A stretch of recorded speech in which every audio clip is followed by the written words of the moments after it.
Welcome to listening to the voices in our heads, where creative minds talk about their creative process in a world that wasn't always meant for them. My name is Jenna O'Malley. I'm your soul writer, author of sci-fi fantasy with dashes of romance and nerdy references. And well, we're here to talk about someone who is totally epic. She's given back so much, not just to the Heartbreathings writing community as a host, not just to Authortube at large. She's also a coach to help people who are writers organize their life around what they love to do most. She definitely has all of the marketing advice you could ever want. Many of us have deemed her a sister-like figure because, well, if you need someone to kick you in the pants, she's the one you need to do it. Everybody, please welcome Mel Power. Hey!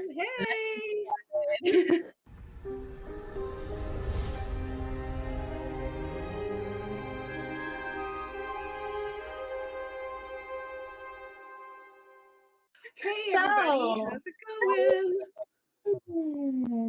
Thank you so much for having me, Jenna. I'm glad to have you here, honey. I'm glad to have you here. Let's brag on you even more than I already have, because I'm going to admit, this person's one of the people who's in my back pocket every day. Get off your duff, go do something. It's like literally the truth. So tell us all about you.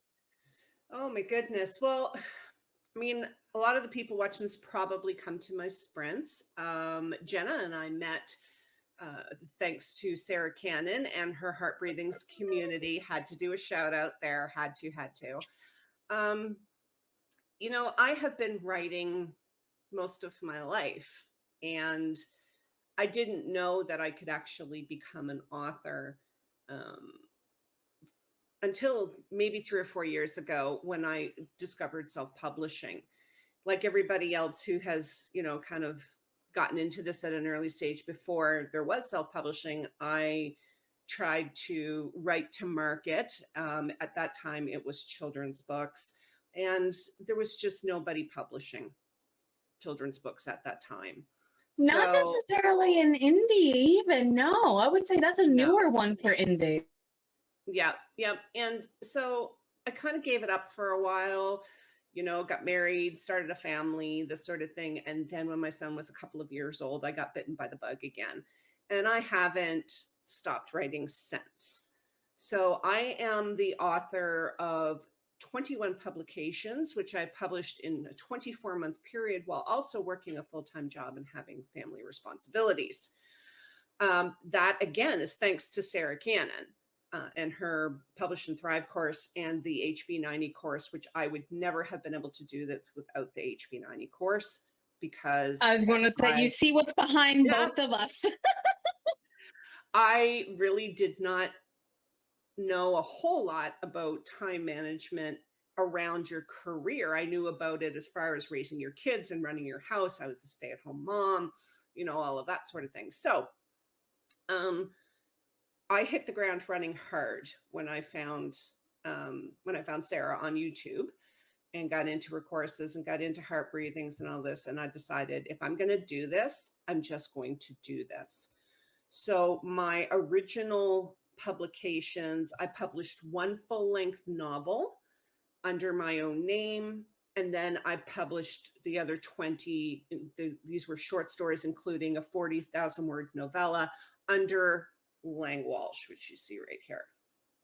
So, and right about the time I met you through the Heartbreathings was when Walsh was getting ready to go on, not hiatus, but wrapping up. We'll put it that way, I think. Yeah, that had been my plan, was to wrap up with the Walsh thing, and the Chance Encounters series was complete, and it had an accompanying novella. But I'm starting to feel maybe I might want to do another novella or whatever. I mean, I've got my Kickstarter is running, where you will be able to get the entire Chance Encounters series all in one place, exclusive paperback, only available through the Kickstarter. And then I might, because I have some big projects going on right now. I have the beginning of the Hellscape saga is starting, looking somewhere around the end of October, early November for publication. I'm so excited for this. Oh my God. I have the insider scoop and I'm so excited. Yeah. Well, the thing is that it's a story that I've been sitting on for a very, very long time. And it's time for me to tell that story. Yeah. Release it to the world, baby. Release it to the world. Yeah. So if you want to check out the Kickstarter, and what's the genre again? It is gay erotica. Because as those of us who know you, we know well, you write LBGT fiction. Yes. That is all that I write. My little tagline is I write the gay stuff. And I love you're just honest about it, no frills, and the stories are amazing. Thank you. Absolutely. Thank you. So please check out the Kickstarter in the links below. Do you read as well as write, genre included and not, or do you have a secret guilty pleasure, either reading in a different genre? Do you do video games? Are you a crafter? Well, I do read. I don't get to read as much as I would like to. But when I read, I tend to read gay fiction because not so much because it's my genre, but because when I was younger, there weren't many gay characters in books, and being able to have that representation is really important to me. But 2 years ago, I made a decision that when it comes to fiction, I was only going to read indie authors. I was going to support the people who were supporting me. Now, when it comes to nonfiction, obviously, I'm reading traditionally published, big Mel Robbins fan. Yeah, all the Mel. And, we get melded by Mel in this community. Constantly. Yeah, constantly. She's a very smart woman. But so when I do read fiction, I tend to read gay fiction. There's some really good gay fiction out there, and then there's some really bad gay fiction out there. I like to read books by queer authors as opposed to a straight person trying to write gay people. To me, it's a little bit like a white person trying to write, a Black person. Yeah, you need to do so with a certain sensitivity and openness to do so. And if it's part of the world, you better make it seem part of the world, legitimate. Exactly. Yeah. Exactly. But, and I mean, as far as I mean, I do game a little bit. I'm a huge Stardew Valley fan. Play a lot of Stardew Valley. And I'm an OG Sims fan.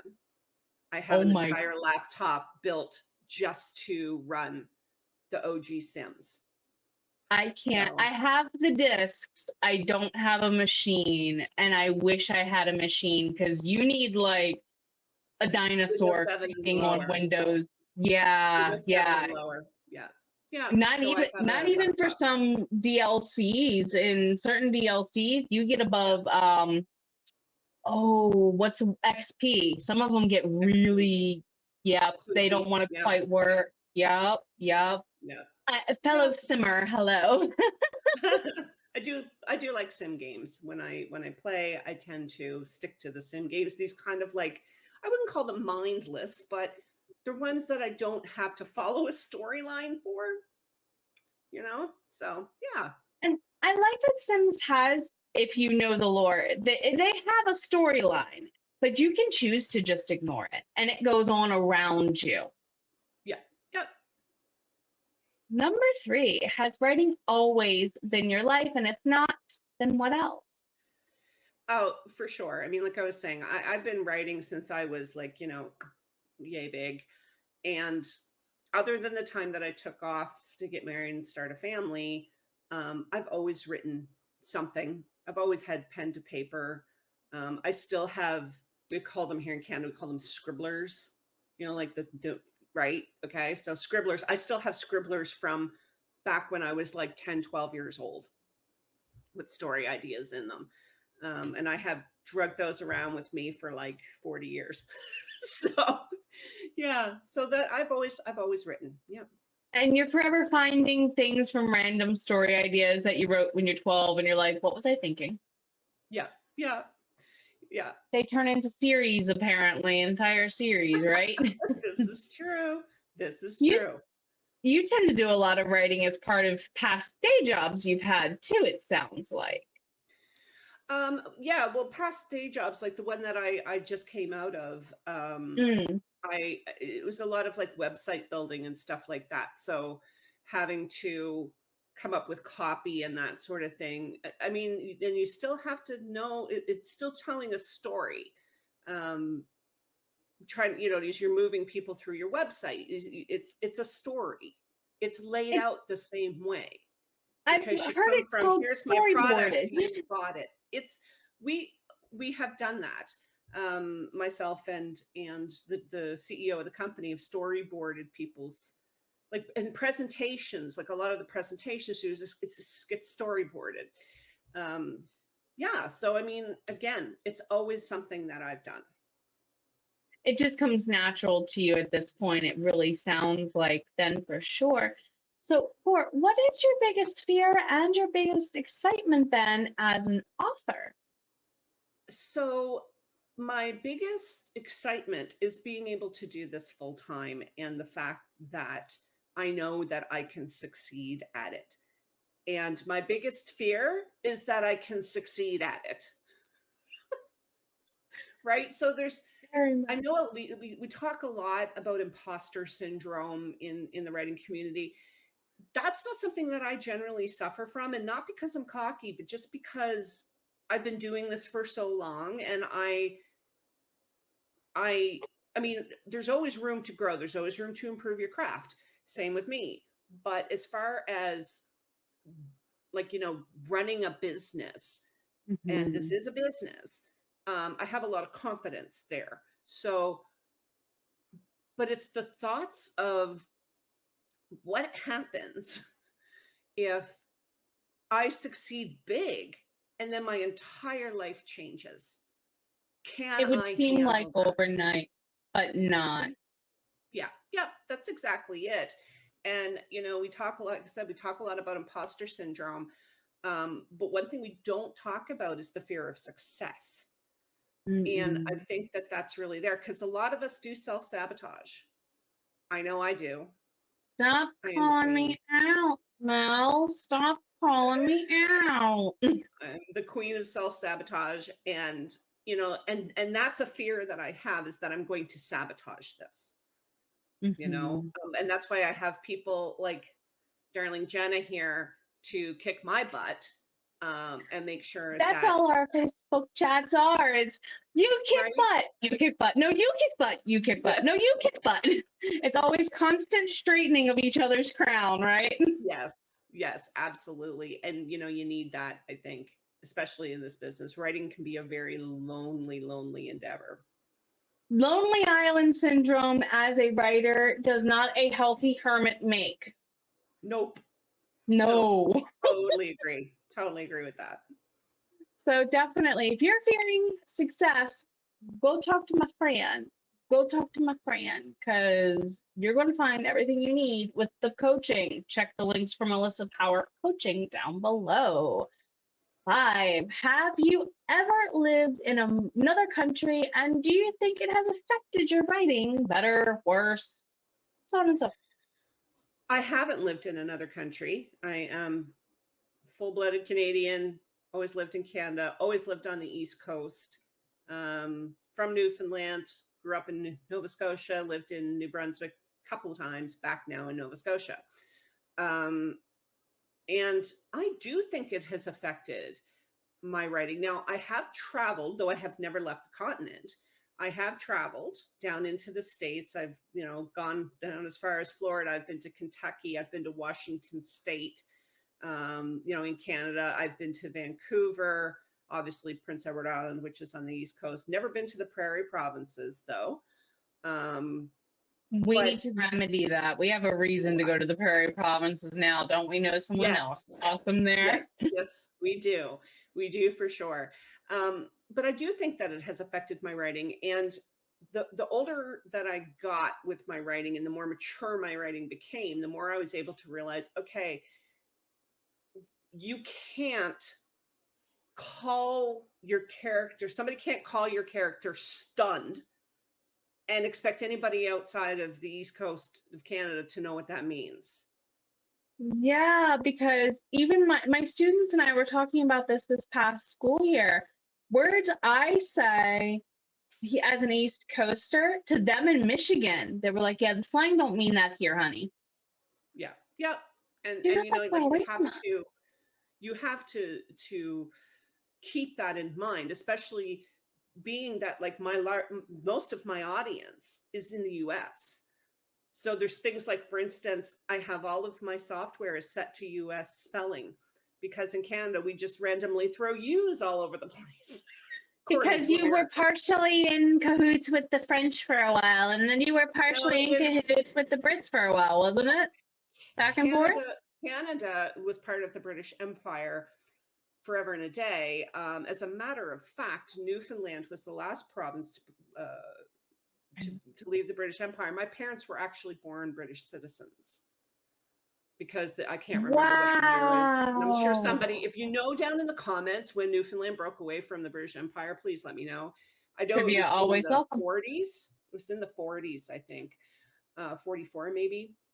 So, you know, so I have that influence, and I have to watch it because most of my readers are Americans.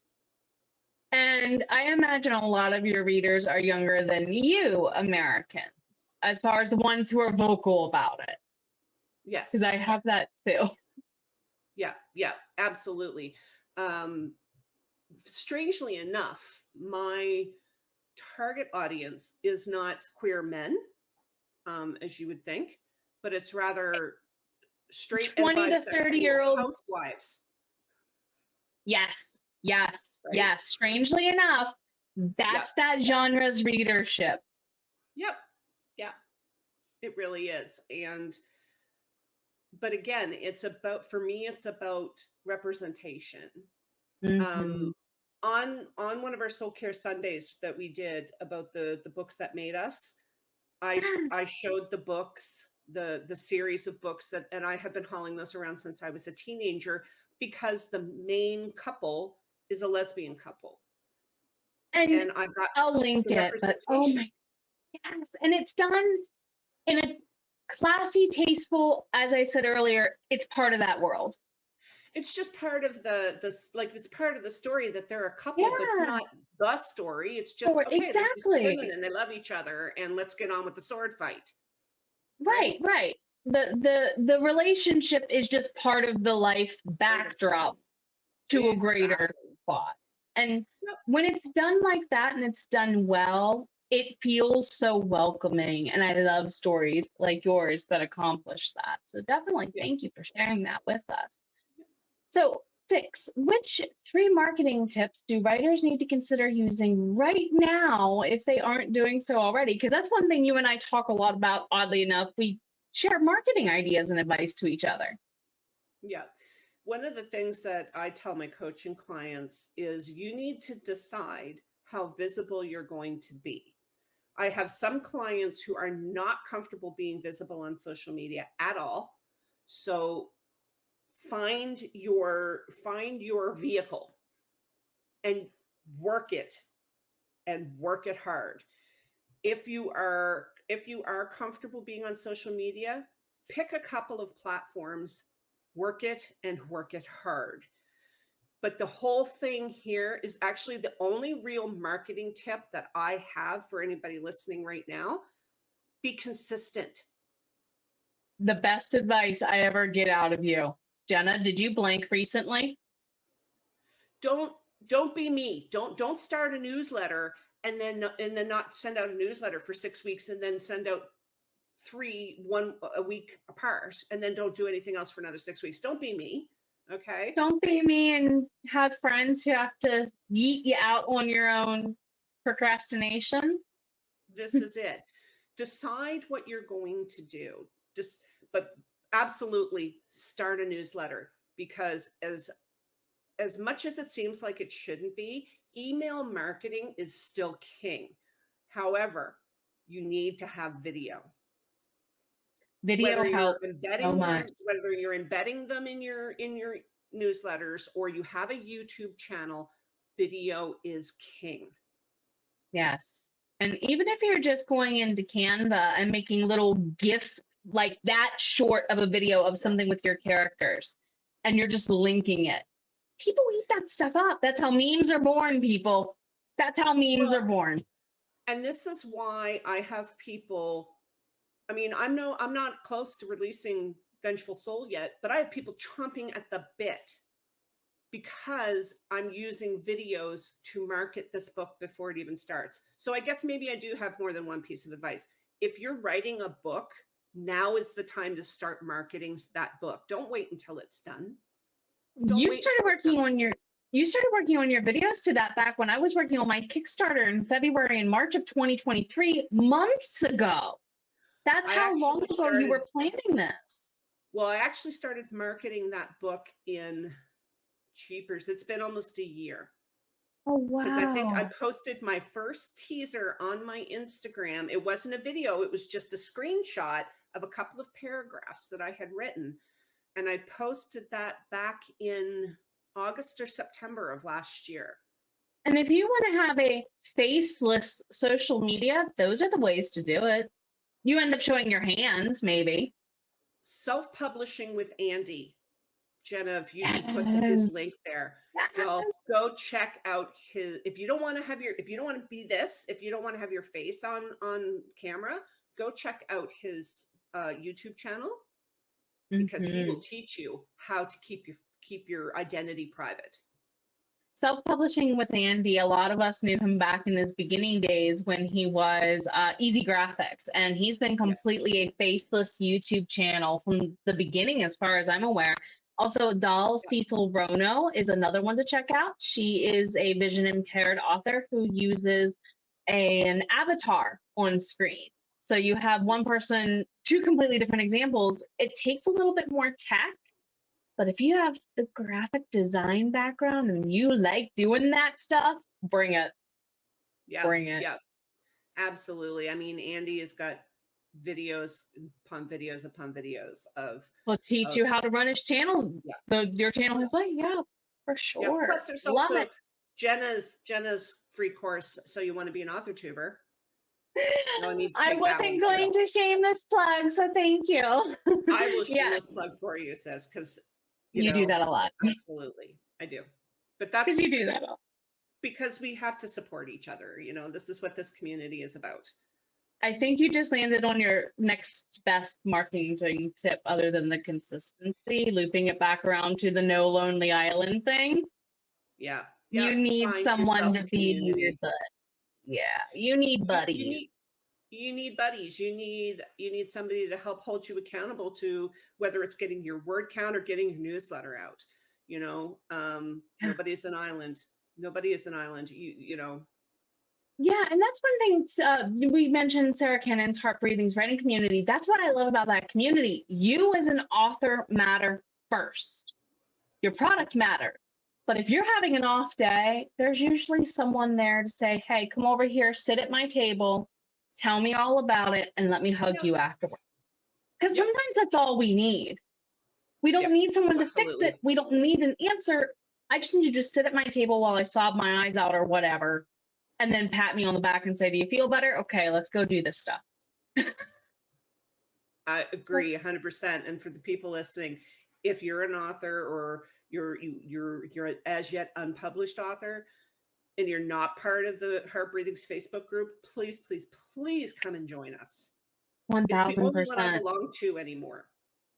It's the only one I check up on the routine, not because I host, but because people rock and are awesome. And Sarah, thank you. Yes, thank you, Sarah. We love you. Oh my goodness. You, Renee, Angela, everybody. Thank you. Thank you. Renee, the one who keeps us all sane, sort of. I don't know where we would be without Renee, Rhiannon, and Angela backstage and doing stuff. Kay, Heather. Oh my goodness. What a great bunch. And I mean, yeah, come join us if you're not already part of our group. 3,000%. Yeah. 7, considering your time on YouTube, speaking of writing sprints, nice segue with hosting and more. what advice do you have about opening a YouTube channel about books and or writing? Because you mostly were just a sprinting channel, and now you're starting to separate out. How's that going for you, basically? It's going good, again, with the consistency. So my intent for my YouTube channel when I first started it, I started it to do sprints on as part of the Heart Breathings group. And then it was my intent to bring regular content around coaching and whatnot. I also use it to house the trailers for my books and all of that fun stuff, so that you can find all of that on my channel. And then I ran into the whole too much on my plate while I was working a 40-hour work week and trying to do all of the things, and something had to give. And it was the regular pre-recorded videos, because I was also doing courses and whatnot as well. So, but now that I'm doing the full-time author thing, we're going to see more video. We're going to see more pre-recorded videos on my site. This makes me so happy. I'm so glad to see you getting back to making these, because I know when you were making some of them, there was one you made off the cuff about a year ago that comes to mind about dealing with anxiety. And that was my very first one. And it was your fault. Jenna and I did our first fireside chat, and just before we went live, I was gripped with one of the worst panic attacks I've ever had in my life. And I wanted my computer to break down so that I didn't have to do it. And it got me thinking about how we allow anxiety to stop us. So as soon as I was done with the live with Jenna, I just turned my camera back on and very off the cuff did this video. And that's kind of what started the videos that I've been doing. And thank you for that, Jenna. Thank you. Hey, you have been an inspiration to me in ways you don't understand. So thank you. A lot of people know that I was in recovery from a miscarriage when I found the community. I stumbled into your chats, Tracy the Revised Writers chats, Lisa of Little Forest Tomes was hosting at the time. And most of you were doing weekend hours. So while hubby was at work, what was I doing to keep myself busy? And just every time you came on screen during that that actually was November, NaNoWriMo 2021, you guys, you ladies, you made it home. We're talking to each other through a text chat and you on a video, and you made us feel at home. Thank you for all you do. You inspire so many people to do amazing things. You deserve to reclaim that power for yourself right now, my friend. Thank you. Thank you, Jenna. I appreciate that. You're welcome. So, but this is another thing. This is another piece of advice I would have for people who are wanting to start a YouTube channel. Authenticity. Oh, authenticity is what really makes it work these days, right? Don't pretend to be someone you're not. I show up for my sprints sometimes with my hair up in a ponytail because I didn't have the spoons to wash it this morning, right? But I showed and she has curly hair, so that takes spoons, people. That takes energy. Spoons in 35 minutes. But seriously, that's what, but show up. Yeah. Show up even when you don't want to. Show up when you're scared, like I did that day with Jenna. Just show up. And if you're only showing up for 1-2 people, if you're like, oh, well, I don't have very many people subscribe to my channel, so what? There's that one person. There's that one person who you're going to make a difference for. And you probably won't even know it. Didn't know it. Just those little things. It's going to mean something to somebody. Be authentic. Who is fly lady type persons? And why do you keep talking about her on occasion? She comes up at least once a month in your sprint. At least once a month. So Fly Lady is Martha Chili. She back, gosh, 25 years ago, I discovered her.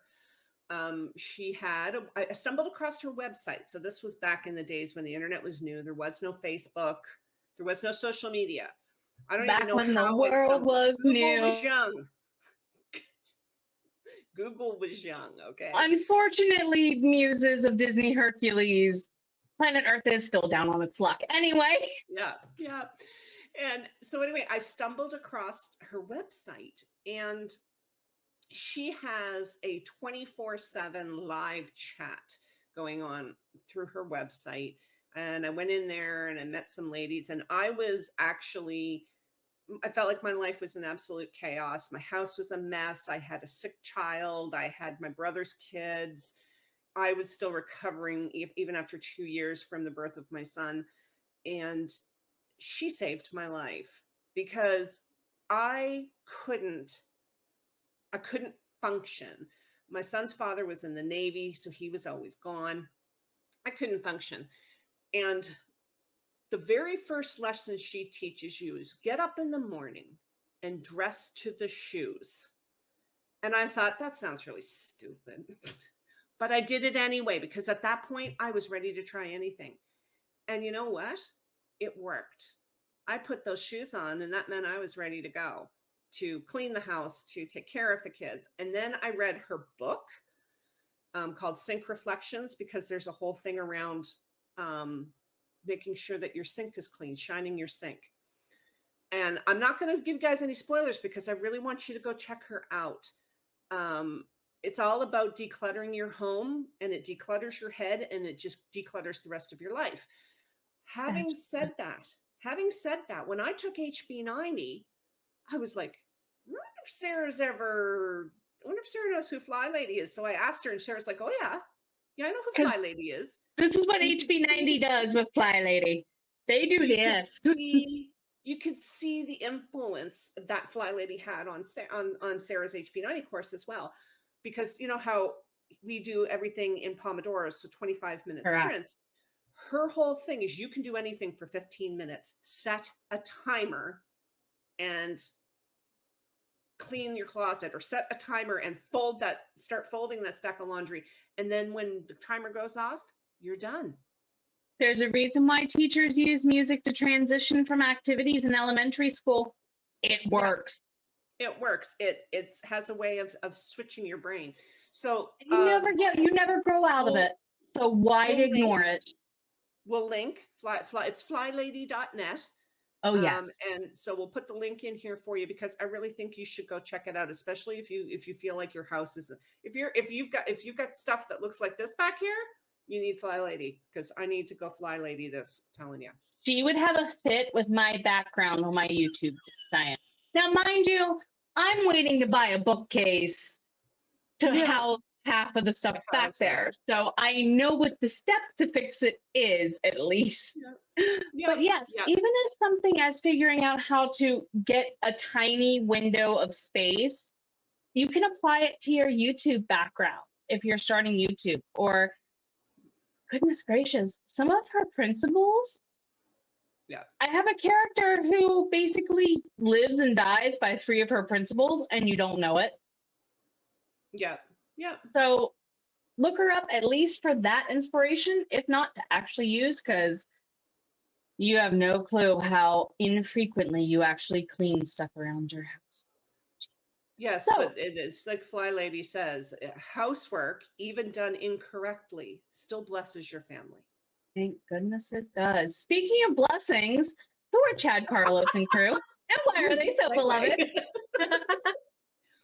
So Chad and Carlos. So Chad came about with me wanting an intro video that was a little more party, like a little more dance club, because we're here to have fun. And he actually lives in Canva. I thought you were going to say Canada for a second. No, well, sort of, because I access it from Canada. But so Chad was he was the model that I picked for my intro video. And someone after a couple of days in the chat called him Disco Chad. And I wish I could remember who it was. And I've put the call out several times. Was it you, Jenna? I don't think so. I don't think so. I think I was calling him DJ Chad for a while at first. Because he's a DJ, right? Yes. And then all of a sudden he just took on a life of his own. Was it Inga York or Rachel Adams or Brandy Bullock? I'll link them all below, by the way. Yes. Not so shameless, obvious. I'm not sure. I've put the call out several times. If you were the one who called him Disco Chad, please let me know so I can send you some merch. Comment below or go hunt her down. Yes. Yes. Because Chad has his own merch. And so then that begat the little short videos, the celebration videos for when people hit milestones in my sprints. And, you know, there's a half a dozen or so of those. And then on Sundays, when I switched to 3-hour sprints last November during NaNoWriMo, I started doing a self-care sprint. And that's where Carlos came in to intro our, I know Jenna's in love with him. So Carlos took on a life of his own as well. And Carlos has merch, and we do our self-care sprint and everything. And this is, I had never intended for this to be part of my brand. Never had intended. It just showed up. It just happened because the people who come to my YouTube channel for my lives, they love it. So like the marketer that I am, I grabbed it and ran with it. So you're a writer. When are we getting the stories about Chad and Carlos and Benj? I don't know. See, Walsh might have something to do with that. I don't know. We'll have to see. Season 2 of Chance Encounters, maybe? Well, season 4, actually. Oh, yeah. Well, okay. I'm thinking Kickstarter, too, is what I should have said. Kickstarter. But yeah, so we'll have to see. We'll have to see. I'm kind of heads down on getting. Help me convince her. Inga. I'm heads down on trying to get Vengeful Soul finished so that I can send it to my editor, so that we can get this out for you guys. Because I do know. I apologize that I'm playing with my hair, but it's really I do it all the time. Here. It's like 100 degrees this week when we're recording this. It's like this today. Oh. Yes, very. But yeah, so yeah. So number 10, local culture. Has it influenced your writing at all? It has, and it's more family culture. Like, so in the Hellscape saga, there will be little ones. And as I was writing about the interactions between the little ones and their parents, I started to see my dad and my uncles, especially in this book, and how much they loved their kids and how they treated them, and the pet names and just the way that the relationships that they had with them. And that did very much influence my writing. Also, being part of the queer community has obviously influenced my writing, because I do deal with some uncomfortable,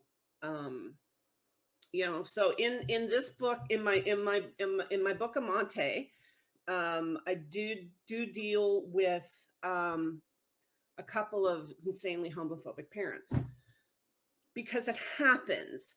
And the only complaints that I ever got about, oh God, homophobic parents again, came from straight people, because it's there. And I can't tell you, easily 80% of the queer people I know have homophobic parents. I am lucky that I am not one of them. So I do deal with that. In Vengeful Soul, I have a non-binary character. And I actually had a moment of, are people going to understand that I'm talking about one person when I use they, them pronouns? And then my immediate second reaction was, well, they're just going to have to deal with it. There's only ever one instance where it's brought up as a thing. Other than that, it's just part of who Nuru is, and nobody questions it. Nobody questions the pronouns. it's just them, right? I have something very similar. In my first book, Lee was as a human male and didn't exactly transition, but dresses female and is still male after becoming a cat shifter. And it comes out in dialogue in 2 lines, and that's it. If you miss it in book 1, boy, are you in for a surprise in what happens in book 3 once Lee and Frey get together. Yeah. Ooh, Well, sorry, I told you. So in my cover reveal video, it's Nuru, and it's all they them, and so it's interesting. And I mean, it's just, again, representation. It's so important to me. It's so important to me for representation. So it has a huge influence on my writing. Yeah, definitely so. Definitely so. 11, when it comes to sparking the muse, which, as Sarah tells us, always wins, which avenues do you take? Generally, I like to read back over what I've already written. Like, I'll go back a few pages to pick up the story again. There's times when the muse is just not talking. And so that means I need to get away from the computer. So I'm going to run to the store. Usually a lot of it has to do with me being in the car, because driving seems to break my writer's block. It's where I do my best thinking, is in the car. So, and the shower, because we all know that muses, thrive in the shower. Right. In the shower, in the car, and when I'm cleaning. Same. Yeah. And music is a huge, huge thing for me. I will play the same song on repeat over and over and over again, because that's what wakes up my brain. Thank you, YouTube, for inventing the loop button as early as you did, or else I'd be insane. Yeah. Yeah. Just saying. And it's just okay. Y'all, it's okay to listen to the same song on loop for 2 straight hours. Do what you gotta do. People tell you that was weird too? All the time. I get people telling me it's weird that I still listen to music from the 80s, but I don't care, because music was good in the 80s. That's half of my inspiration list for writing my first series. Good dang it. Anyhow, inspiration list. Well, to be fair, I grew up in the boy band and the anime invasion eras, so those greatly impact my influences too. So, well, what writing advice do you have for any author wanting to publish a book, trad, hybrid, whatever angle you want to take it with it as an indie? Feel free. Just get it out. Just get it on paper. Just like, let your first draft is supposed to suck. Okay? Yes, it's the sandbox. Get dirty. It's the sandbox. It's your sandbox. This is exactly it. You cannot edit an empty page. But more importantly than that, to me, get an editor. Unless you're like Jenna and you have a background in this. Jenna pays an editor when she can afford one, though. That's the thing. I have a background in it, and I still would rather pay an editor, because I'm going to miss something. You're going to miss something, and your editor's going to miss something, and that's okay. That's okay. But at least get a proofreader. At least get somebody who can go in and fix your punctuation. They can fix your, like spelling and somebody that's going to look at it and go, wait a minute, 2 pages ago, this guy's eyes were brown and now they're blue. And that's why beta readers are crucial. Exactly. Beta readers should not be doing your grammar if they don't know it. No, I don't allow the beta readers to do my grammar. If they call it out and they're like, this sentence is wonky, I think it's because blank. Thank you. Yes, that's something different. But beta readers should be watching plot and character development. Don't just write your story and then slap it up on Kindle Unlimited. This is not English class, guys. Have other people read it first. Absolutely. If you can't afford an editor, then find yourself some beta readers with some skill. Because and that's another beautiful thing about the Harp Readings community. there's people out there that pay beta readers. I've never paid a beta reader. Never. And people have offered to pay me as a beta reader. And I'm like, if you want to pay me, I'd rather you buy my editing packages so I can actually do what you need, not just make suggestions that might not be appropriate. So yeah, definitely. If you should cultivate and have at least two. Have at least two different sets of eyes. Two, and find people who read in your genre, which sometimes can be difficult. I know, like, I had a little bit of a difficult time having a pool to pick from because not everybody reads steamy gay PNR. Right? Not everybody reads steamy, period. I found that out when I took mine from fade to black to steamy. Yeah. I lost both my beta readers originally. So even just steamy, period, regardless of sexual orientation, for some people is like, thank you, but no.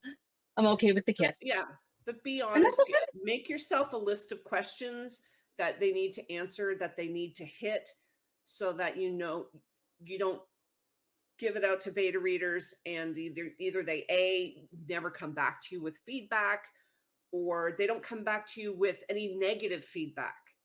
Because they should be coming to you with negative feedback. You shouldn't just hear, oh my God, it was so good. You don't need that. You don't need a yes man. You need somebody that's going to tell you why it sucks and what needs to be fixed. I say I don't have a yes man crew. I have a WTF flash mob, and that's okay. It's the truth. It's the truth. You need it. You need it. Find yourselves a WTF flash mob. That's what you need to get a book published. So speaking of that flash mob, 13 shout outs to others in your community. We've already mentioned a slew of amazing people. Who haven't we mentioned? There is somebody that is a background person in the Heartbreathing community. We do not hear from him. He's very private, but I do have one of his books here.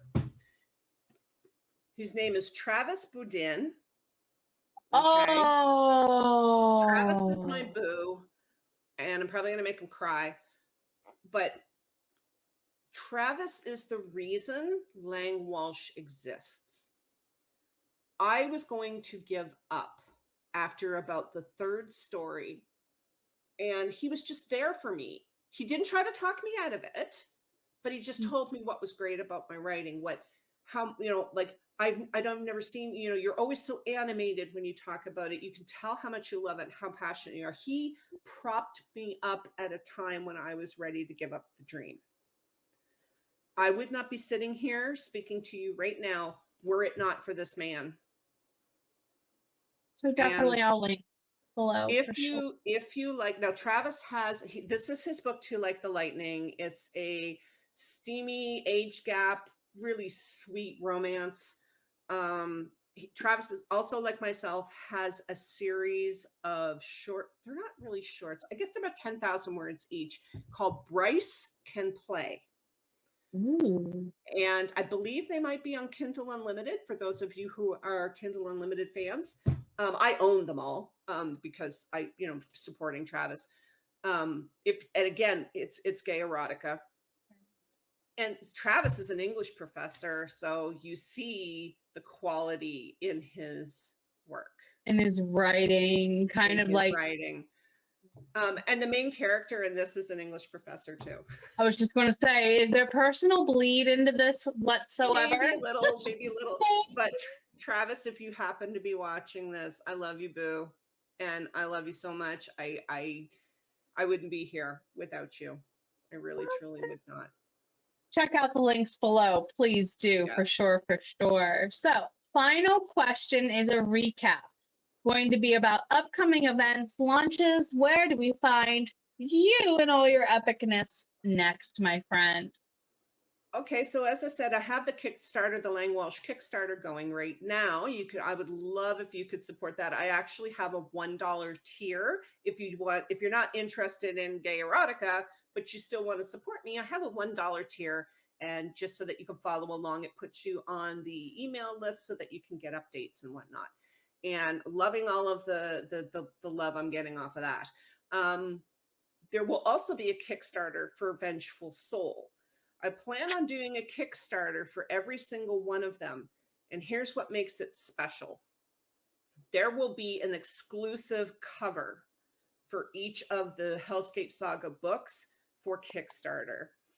And this is something I'm working on my cover artist with, and I love what Megan is doing, and it's just amazing. She does amazing work for me. So there will be that. That will probably be in, I'm hoping, mid to late September, because I want it to be done before the release of Vengeful Soul, which is looking like the end of October, early November. Keep your eye on my social media for a release date on that.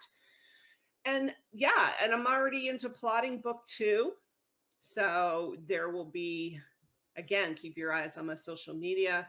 My link tree is down below here, so you can come follow me. It's YouTube is really kind of the place to follow me, because that's when where in all of doubt. my, yeah, that's where all of my videos go for teasers and cover releases and title releases and all this. I do videos because I really enjoy them. I really enjoy making them. You're really good at doing so as well, my friend. You really are. Thank you. Well, thank you for spending time with today. It's been a pleasure. You do, or she does, I had it until the end. Reboot. Thank you all for being here very much. If you want to check out Melissa on the routine, please do go over to the Heart Breathings calendar linked below, or to her YouTube, Linktree, and more. Sunday mornings, 9 a.m. Eastern, and then Wednesdays at 6 p.m. Eastern. I didn't want to say Atlantic time because she's an hour ahead of me. And I almost said it backwards. So please do check out Melissa in all the places. And above all, we got to say one thing before we gotta get out of here and send them on their way, my friend. Take care of yourselves. We know you're worth it. Bye. Bye.